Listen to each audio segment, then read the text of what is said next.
మహాభారతంలోని ఈ కథ సావిత్రి అనే పతివ్రత యొక్క అద్భుతమైన ధైర్యం మరియు ప్రేమ గురించి చెబుతుంది. సావిత్రికి సత్యవంతుడు అనే వ్యక్తితో వివాహం జరుగుతుంది. అయితే నారద మహర్షి సత్యవంతుడు పెళ్లైన 1 సంవత్సరం తర్వాతే మరణిస్తాడని చెబుతాడు. ఆ విషయం తెలిసిన సావిత్రి సత్యవంతుడిని వివాహం చేసుకొని తన భర్త కోసం కఠినమైన వ్రతాలు ఆచరిస్తుంది. సత్యవంతుడు మరణించిన రోజున యమధర్మరాజు స్వయంగా వచ్చి అతని ప్రాణాలను తీసుకువెళ్తాడు. తన భర్తను అనుసరించిన సావిత్రిని యముడు వెనక్కి వెళ్ళమని చెప్పినా ఆమె వెళ్ళదు.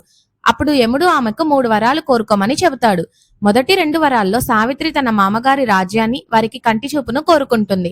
3వ వరంగా ఆమె తనకు మరియు సత్యవంతుడికి సంతానం కావాలని కోరుకుంటుంది. సత్యవంతుడు లేకుండా సంతానం సాధ్యం కాదు కాబట్టి ఆ 3వ వరాన్ని నెరవేర్చడానికి యమధర్మరాజు సత్యవంతుడి ప్రాణాలను తిరిగి ఇవ్వక తప్పదు. ఈ విధంగా సావిత్రి తన తెలివితేటలు, భర్త పట్ల ఆమెకు ఉన్న అపారమైన భక్తితో యమధర్మరాజును ఒప్పించి తన భర్త ప్రాణాలను రక్షించుకుంటుంది.